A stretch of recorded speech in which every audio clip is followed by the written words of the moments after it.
You weren't born lacking confidence.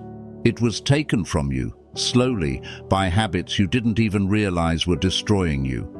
Every time you overthink, every time you say yes when you meant no, every time you scroll instead of act, you chip away at your self-worth. But here's the truth. Confidence isn't a mystery, it's a result. And today we're breaking down 10 silent habits that are killing your confidence so you can reclaim it one decision at a time. Make sure to watch attentively because by the end, I assure you, you won't be the same person you were before you clicked this video. Also, the last habit is the trap most people never escape. So without further ado, let's get started. 1. Overthinking everything. You replay that conversation 10 times in your head.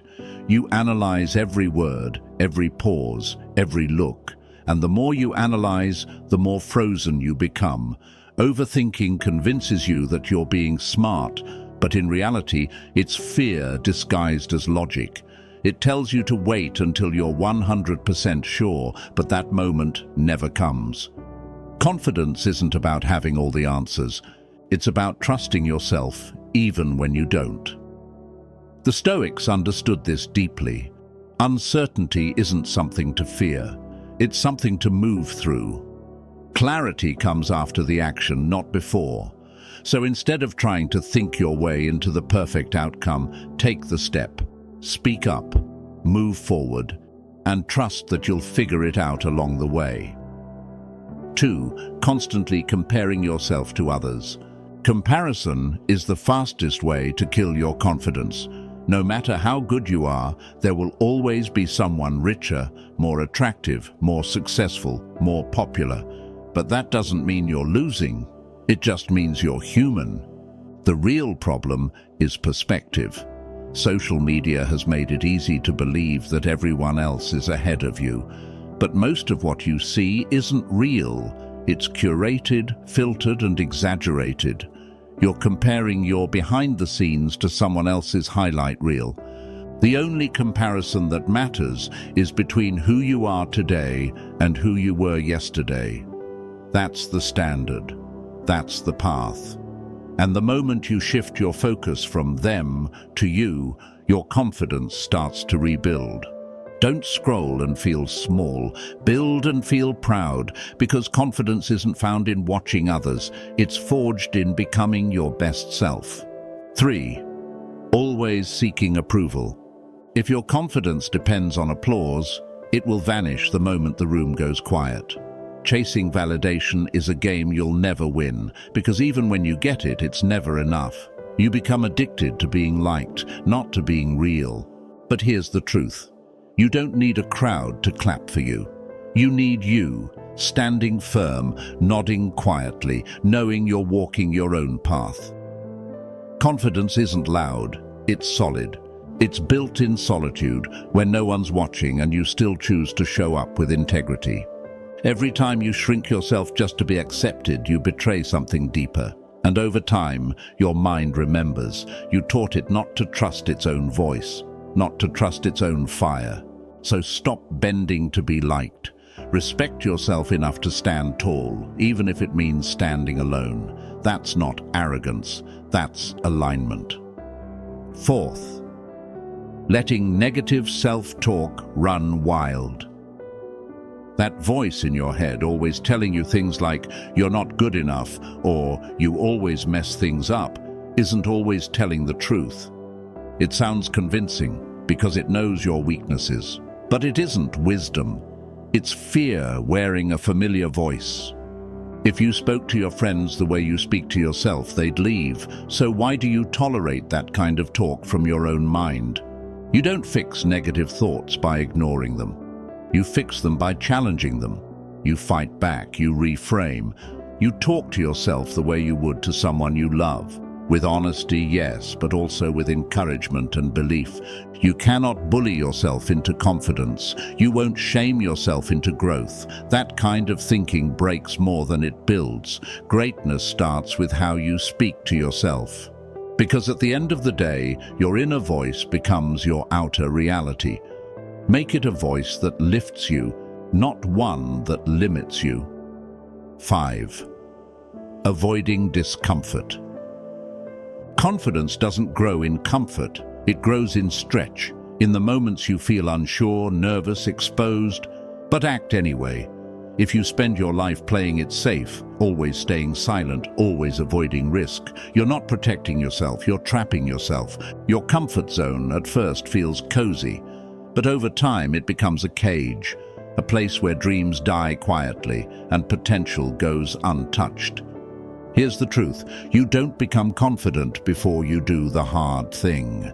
You become confident because you did it scared, because you showed up even when your voice shook, because you stood tall even when you wanted to shrink. The Stoics understood this. Courage isn't the absence of fear, it's the refusal to let fear decide. Every time you lean into discomfort, you build a kind of quiet power. Not the kind that shouts, but the kind that doesn't flinch when it matters. If you want confidence, stop waiting to feel ready. Do the thing. The courage comes after. 6. Not keeping promises to yourself. You said you'd wake up early, you hit snooze. You said you'd eat clean, hit the gym, finish that project, but you didn't follow through. It seems small in the moment, harmless, but your brain is always watching. Every time you break a promise to yourself, you send a message.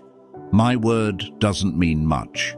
And over time, your self-trust erodes. And without self-trust, there is no confidence, only noise and doubt. Confidence isn't built in the spotlight.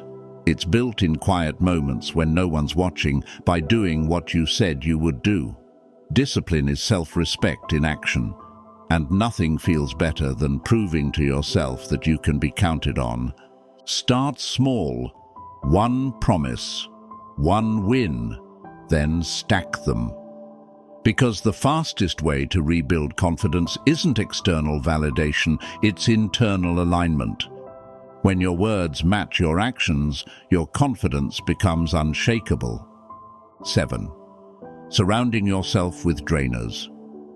Energy is contagious, and if your circle is filled with people who drain you, who doubt you, mock your ideas, or pull you back every time you try to rise, you'll eventually shrink just to keep the peace.